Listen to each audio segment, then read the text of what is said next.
Previously on the pod, past, present and future Jen. She used to drop me off at my grandma's in Jamaica and leave me there for the whole summer. I'll come back so that she can work childcare. I went with my mum to Hawaii once. They don't speak your language, so there's that language barrier. Is that I had the innocence to the point where I didn't presume anything about racism. Really and truly, I was heavily influenced by my work. I should dive into hell one thing that traveling does is it expands your horizon. Literally, I think is the reason why I got my corporate job. Like I did that whole, transatlantic. Yeah. And she was like, Lord Jesus God, where am I going Guantanamo Bay for? As much as we can travel, and there's a part of them that they're scared to explore, That's why I always encourage black people as well. Like, don't be afraid of that South America boy. Like, go. Do you see what I'm saying? Like, you get there and be like, rah, these feel like my people. Yeah. And there's no cocaine at the doorstep. I think there's a lot of people like that. Like, everyone thinks, oh, you're gonna get there, then cocaine is just gonna be falling down from the sky. Like, come on, man. Like, it's just man. You need to stop watching Queen of the South and Narcos, or whatever they call that show. Guys, relax, okay? It's like when we went there, we did it like Colombia's, but obviously we got their negative connotations or whatever. When we went there, like I think it took days. We didn't see it, but we went out one time. The guy was just like, "Oh, well, I've got this if you want it," and I'm like, me and my friend were like, "Whoa, what's white coffee? What's that?" And they explained what it was. They were like, "Oh, man, we tell what's that." What they call it, white coffee. Well, this guy called it white coffee. I don't know if there are several names for what it is, but this guy called it white coffee, and it took us a while to catch on. I was like, okay. Yeah, but I think one of the things that I want to highlight as well, one of the uncles I was speaking to, he was like, it's important how you're brought up as a child to make wise decisions. So what are some of the things that your mum and dad taught you, or what are some of the values they instilled in you before you started doing your own flamingo bed, just touring the world? Yes. Some of the things that I think they instilled in me was obviously just like, just like the usual stuff, like the kind of like work hard. Mm-hmm. They were very much about, work hard. You have to be, as a black person, you have to work harder than your white counterparts, that kind of a thing. So I was always like, okay, I must work hard. Mm. My dad, by byproduct of his life and less by his words, unfortunately, I lost my dad at the age of 12. But he taught me in the time that I had with him, just by the virtue of his life, he taught me that it's very important to pursue what it is that you have in your heart to do. Yeah. And that can be anything. But he's like, because I saw him, like, he was in a career and then also wanted another career and all of that kind of stuff. And that I picked up on that, and I was like, okay, this guy comes alive when he's doing this. Mm-hmm. But this is day. So I'm like, okay, there's a lesson to be learned there. Mm-hmm. But then my mum also just taught me that, like, to be unafraid. And to kind of to go out and just explore. Do you know what I'm saying? The world is here to be explored. And I think that obviously came by byproduct of her job. Mm-hmm. But they were definitely like, work hard. You can do anything that you want to do. Just know what you're doing. But then on the negative, they also had like the kind of Jamaican, some of the more negative parts of it, where it's like, okay, like, be careful, worry, the fear, all of that stuff. So I experienced all of that. But then, yeah, I think by the fact that my mum took me traveling, and the fact that seeing how my dad's life was and stuff, and picking up certain things, it just showed me that, okay, cool. They expanded my horizons without realizing that's what they were doing. So it made me go, okay, there's more out there. There's more. So yeah, that kind of answers it. It does. And it's nice to see that you still carry those values beyond traveling, even at work and everything you do, like taking risks and stuff like that. And I think it's so cute and funny that our parents teach us to be like literally go-getters, but then they're quite selective with where to go. No shade, but You know, my thing is like the bravery for you to come to a different country and come and settle. I'm just going there for a week. You came here to live. So As in, you took yourself up, you came to live in a whole new country, but then you're afraid that and it's crazy. It's crazy because our parents had to do a lot of assimilating that I think we still have to do, but as us as the generation after them, we don't have to do it in so much. Do you see what I'm saying? We know how this culture works. We know that we can. Well, thank God we're starting to become a bit more, you know, we can be more of ourselves in order to still thrive. It's still not perfect. Our children will benefit way more than we do. But yeah, it's weird because it's like they're the first migrators. You guys took yourselves up and came over here. Like language barriers, like, and I think I get it why they settled in London, because it's easier to understand the people in London. If you're now going further out, you're confused as to how these people are speaking. But I think that's the wildest thing, like risking your life, your independence. And I didn't think this was even a topic worth discussing until I thought more about it. And I'm like, why are some parents so scared? I think it's because and one thing that my uncle highlighted was immigration status. Not everyone had the right to travel straight away. So I think all these things is some sort of PTSD where as much as we can travel, and there's a part of them that they're scared to explore, you know, because they just don't know. You have people listening to this. All of us probably have family members who are situated in countries that, you know, it's a bit shaky as to whether they should really be there, whatever. And the thing is, you won't know that information. You won't know who it is, but you're just like, okay, why does this aunt never leave the country? Or why does this uncle never actually want to go anywhere? Okay, we're all going to Ghana for family reunion, or we're all going to Jamaica for family reunion. Why is this aunt not coming? Not there, yeah. Why is she there? And then you start to pick up the pieces as you grow older. You're like, but yeah, I think you're right. I think it was about security for them. Just when they came over, it's like, okay, I need job security. They took the big risk by coming over here with no job anyway. You came over here. No house. No house. We booking hotels, you know. I remember my parents stayed with my aunt for like a year or something like that. My mum came first and then stayed with my aunt for like a year and then situated. Do you know what I mean? So they took them big risks. But yeah, they're the risk takers. And now, so it's that kind of stuff that they've instilled in me, I'd say, my parents. Yeah. But is it the same? Like, do you feel like, do you when you were growing up, were you told that, okay, Akuya, you can do whatever it is that you want to do? Or did you form a path based on what your parents had kind of instructed and guided you to do? I think it's a bit of both, to be honest. Yeah, I think it's a bit of both. Yeah, because I think with me, do you know? Can I just say that we're both podcasters, so we'll end up interviewing each other. So I'm just saying, FYI. But I think with me, I don't know if this is even right to say, but I feel like I'm half and half of my sisters. So there are three of us, and my older sister is very much. Sorry. Who look alike? What, it depends. It depends. I feel like I don't know if I've seen your oldest Yeah, sister. but you see that job before, yeah. Tell your sisters, man. Yeah, but I don't know what it is. Akusia is the one that will rather save her money and go buy the Chanel bag. That's Akusia, and Ajo is very much. I think Ajo was the exploring one. So I remember when I was younger, Ajo went to Budapest or something. My dad knows the whole world. Yeah. But he's only been to England and Germany, I think it is. But I honestly think my dad is scared of flying. Yeah. He wouldn't say. Big thing for many of them, you know, they're scared of flying. Yeah. I don't know what it is. I don't know. But I think he's scared of flying. But I think my dad thrives off when he hears I'm going to another country. Like my mum is more like, my mum is not scared, but she's looking at me like, wait. So you can really sit down in your house and it's all right, but why must you now go and explore?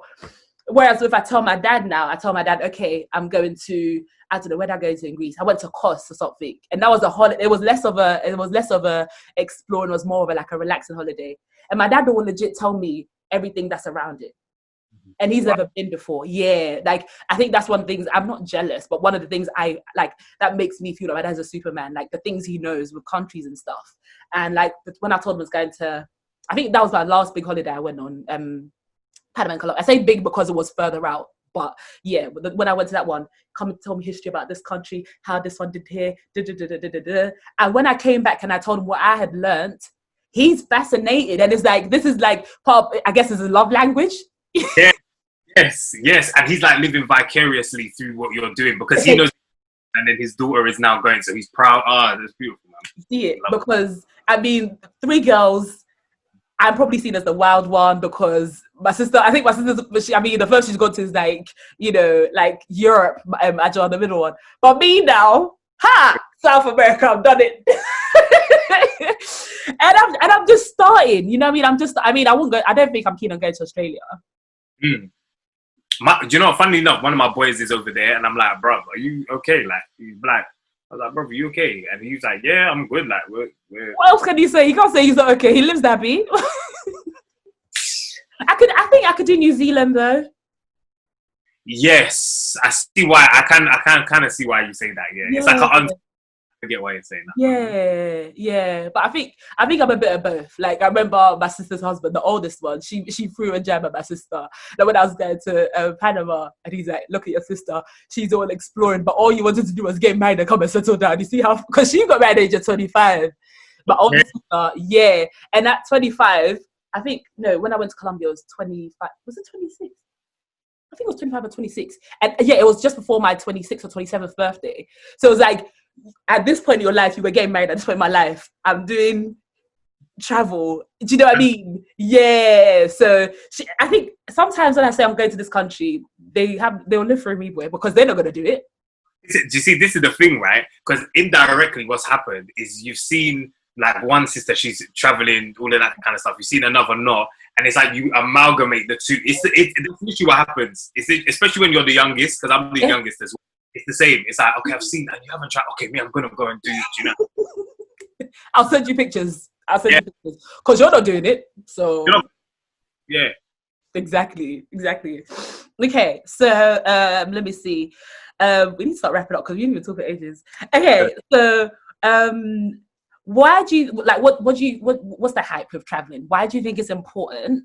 And would you encourage other people? I know you will, but would you encourage other people to travel? Like, what's the hype? Traveling? Who cares? I could save my money and do this, but why should I travel? Yeah.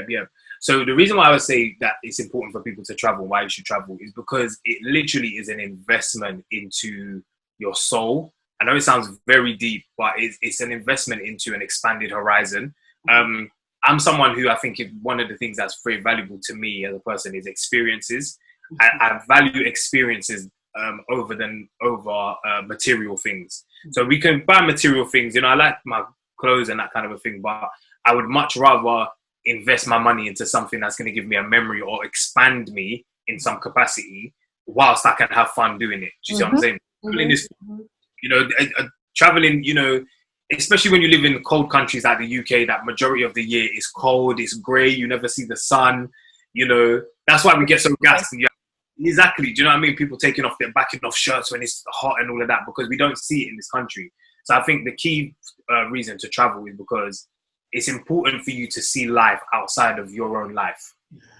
It's important for you to see people existing in other capacities outside of how you exist and how your capacity, because it then shows you that, okay, wow, like there isn't just one way to live, but it also teaches you how to become very, very content, because you go to countries where it's not as developed as the UK, it's not as developed as London, they don't have as much material wealth as maybe we do, but you'll find that there's a joy there that is deeply entrenched in their people that you might be lacking in despite having everything. Exactly.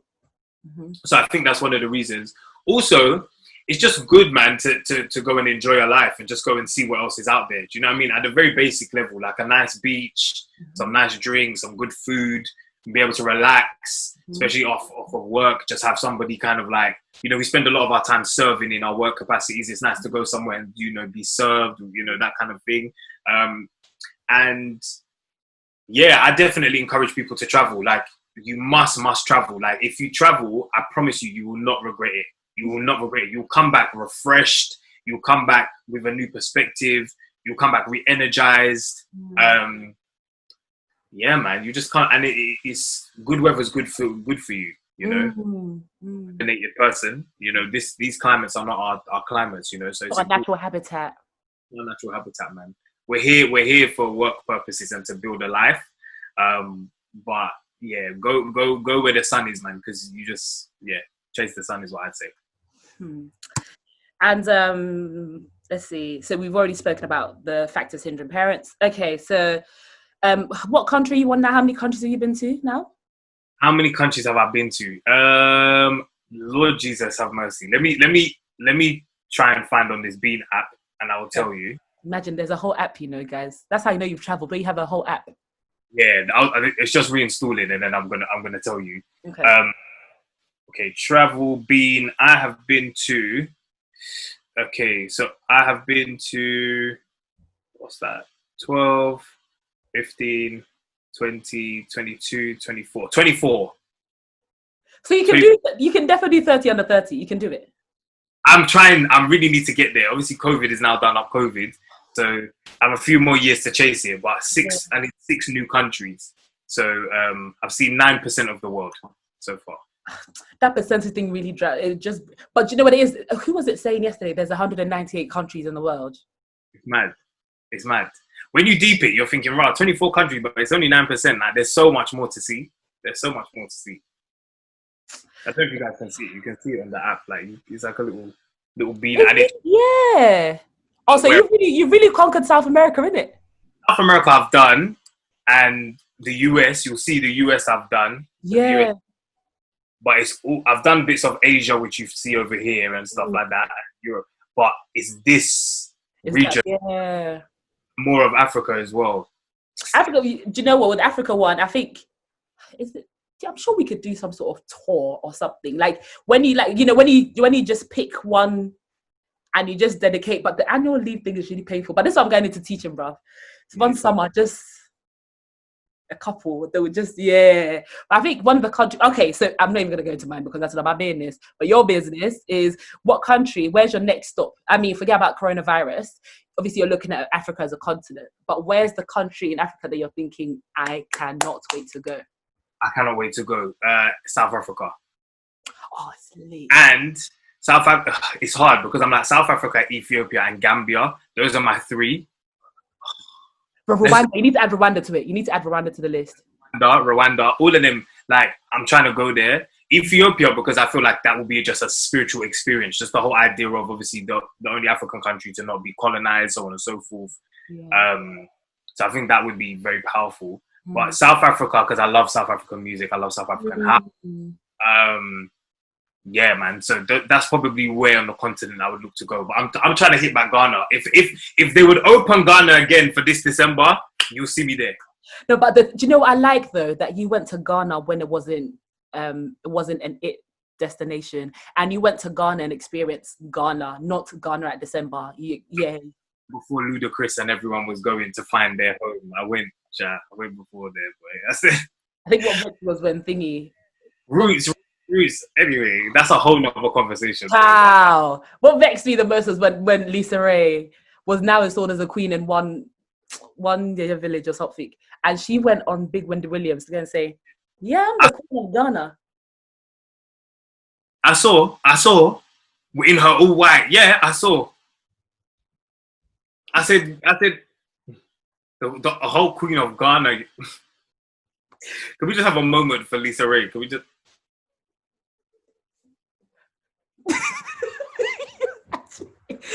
Because I don't cancel people in it because I think people make mistakes, but I hated the fact that she uploaded that video on her page. So she had the option to retract her statement. She had the option to take that video. I think it's even still on her Insta. Can you imagine? The thing that gets it for me, yeah, even in this, I watched this whole Black is King thing the other day, and it's like, you hear Beyonce, she's like, yeah, just touched down in Africa kind of thing. And I'm like, so what country are you in? Don't treat the one land like it's... Like one... Oh, we just touched down in Africa. It's like, oh, I'm going to Africa. Okay, like, what country are you in? Because it's even when people say, I'm going to Europe. When you come to the UK and Europe, yes, we're a European country, but it's not... Call it by name. But I think with the Americans, I think it's because their whole country is one continent as it is. I think they're very obtuse and they think the whole but it's still no excuse because you grow and you realize that at the age of, I don't know when they start learning geography, but at the age of 5, I'm sure you know that Africa is a continent. Yeah, facts. I think you're correct. That's exactly why they do it. But I'm just like, it's a continent, fam. Like, you don't homogenize the one land, because that's what becomes frustrating, because then you're like, anyway, this is a whole nother conversation. I mean, though, like, don't homogenize the whole land, basically, because it's very different, very, very different. So yeah. Okay, so I'm going to do this part 1, part 2, because that's how exciting this conversation has been. Okay, so what are your thoughts on gap years? And do you feel that it's a good move? Because there's this whole mentality, I don't know if it happens in Jamaica as well, the Jamaican culture. But with Ghanaians, there's this thing about they will go on they'll take a gap year, they won't come back. And I think what made it worse was, I know a couple of people, no shade to you, if you do listen to this one, I know you didn't go back. So it's just like, they now have evidence. They're like, oh, you're going to take a gap year. They end up like X, and you're like, ooh. So what's your perception of gap years, and why do you think it's important? So with those gap years that you're talking about, are you talking about as in people work gap years, or like school, uni gap years? I'd say more school, because I feel like once people finish like degrees and stuff, the parents are able to, more independence, because like they've, air quotes, given them what they want, like i.e. getting a degree. Do you know what I mean? You can't get a gown from a fancy dress shop unless you go to university. So what are your thoughts on gap year, especially within education? Within like work, sabbatical, that one is like you really thought about it, so it's your own. But uni, Gap years, or gap years, as they're called by posh people. I don't know if you've heard the phrase. That's what people say about, like, people that go to like Eton College and all of these. They call it gap year students. Yeah, of course, they will call it that because they can afford it. And they say, oh yeah, gap year, I'm going on a gap year. So my thoughts on a gap year. So I wanted a gap year, right? In between college and university, because I was like, oh, I need a break. I'm tired. Can you imagine at 16? But my thoughts on a gap year are, if you can, I would say, having not done it, I'm glad that I didn't do one, because I wanted to do one, and I'm glad I didn't do one. And the reason why I'm glad I didn't do one, because I feel like I just knocked everything out, and then I can now live my life and do what I want to do after that. Because I think what can happen sometimes is, every year that you're in education, you think you know as much as you will ever know. And then actually you go to the next level and you're like, right, much more to know. Do you know what I mean? Even with work, at the end of uni, you graduate, you put that cap and gown, you're doing, walking across, you're thinking, oh yeah, cool. You made it. Completed life. And then you start work, and then you're like, wait, I'm back at ground zero, and now I need to learn and stuff. So I would say, if you can avoid taking one, definitely avoid it and just get through it. Just don't suffer burnout. Just make sure to, during your summer holidays, do go on a proper holiday and that kind of thing, if you can do it, or just rest and relax where you are at home. Because I think that can happen. You can take the gap year and then not return, because you've got the taste of the freedom. Because once you taste that freedom is a very, very, very expensive problem. It's an expensive thing. Freedom isn't free. So when you bite and taste into that freedom, to now adjust back into being in an environment where your teacher or your lecturer is telling you what to do, or your boss and whatever is telling you what to do, it can be very difficult to acclimatize back into that. So the way I see it is, knock everything out and then do it. However, saying that, some of our more aristocratic, middle class, populations, they heavily encourage them in their children. Oh, take a gap year, Susie. Take a gap year for a year. Susie, Felicity, take a gap year. Let me take a gap year. The gap year. And whilst, on the flip side of that, there is something that is also quite expansive about taking one and just going, okay, wow. Because after a gap year, you can say, wow, I went to America on my gap year. I think I want to go live in America and go try and work or something like that. So in all, I would say I personally, because obviously I'm on sabbatical from work, and I feel like I'm now taking that gap year that I wanted back then, but now it's in a position where I've got some years experience of work. So I'm not coming back off of my gap year like, oh my days, I haven't got any work experience, I haven't got anything. Because I think sometimes that can happen. People take gap years and then they spend probably the last 3, 4, or 5 months of their gap year looking for work. Yeah. So it's not a real gap year. It's just like it becomes like more like a worry thing in that last few months. So yeah. Okay. All right. And let's see. Oh, we're gonna wrap up now. Oh wait, hold on. At what age do you think it's ideal for parents? Parents allow their children to travel independently, regardless of location. Regardless of location, I would say 18. Why 18? Just because this is the unfortunate reality. Just because you can do it doesn't mean that a child can do it. No, true. The reason why I say 18 is because did I travel independently? This is the question. I did, to be honest. I did travel independently before 18. You know what? Maybe 16. I'd say maybe. Because you're the one holding your passport.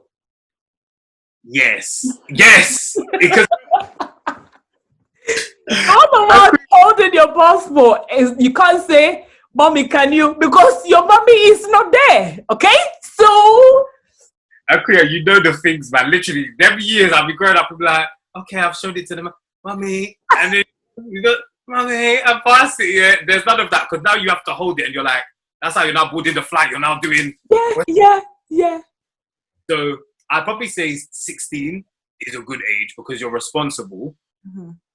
You should be more responsible, but I would say in a sense where you're going with a group of friends. Okay. Do you know what I mean? Where you're gonna have other people. Like if you're doing solo trip at 16, I'm a bit like. That's more like an escape. You're running away from something. In a way, and I don't think that's wise.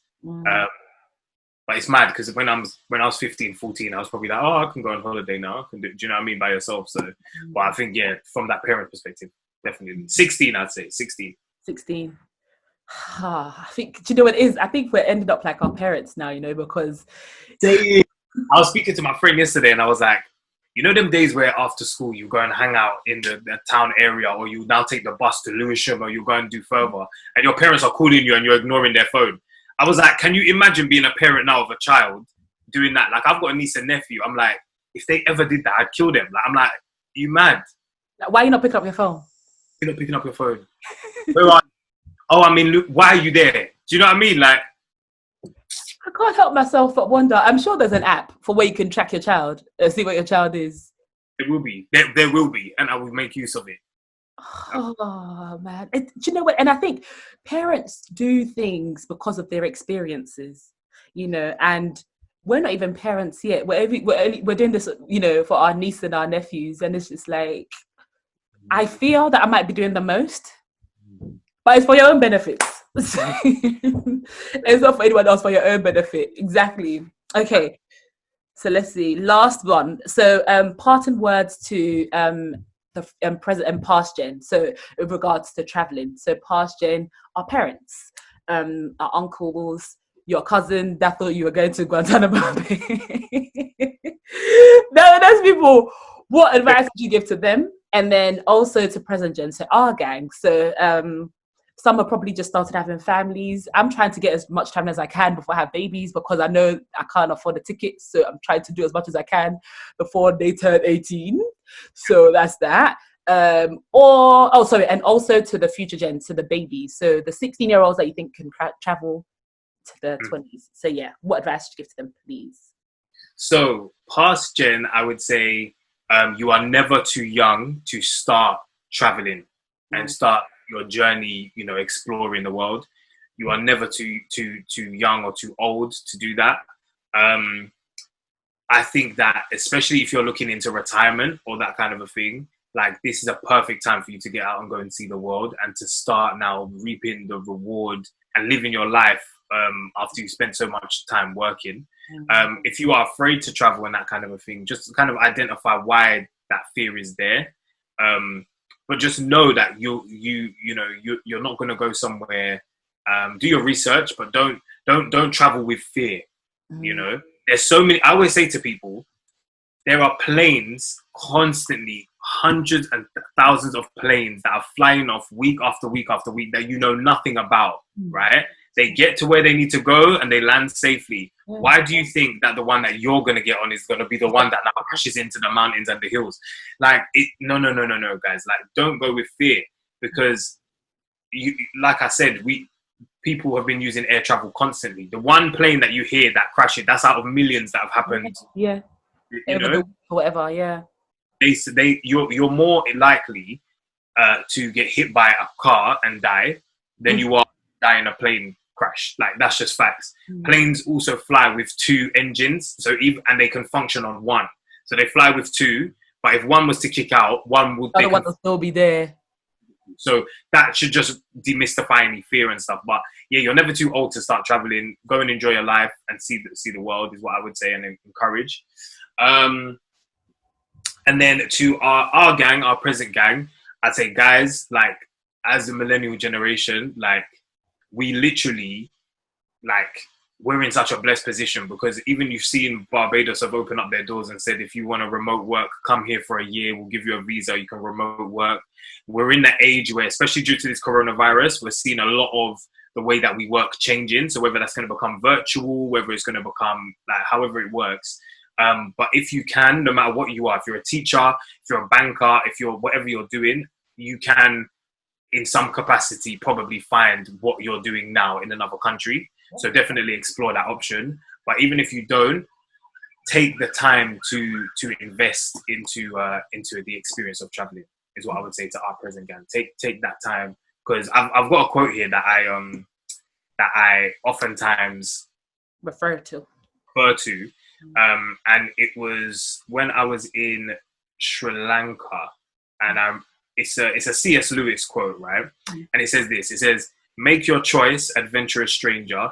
Strike the bell and bide the danger, or wonder till it drives you mad what would have followed if you had." And it's so deep. Like, I just think to myself, right, just do it. Take the leap and go and do it. So that's what I would say to our gang. Yeah, like our present gang. And plus, guys, I'm not going to lie, we have the apps. We have the Skyscanner app. You can literally go on Skyscanner, type in London to anywhere, and it will give you the cheapest places in rank. So you could be in Rome for like 29 quid.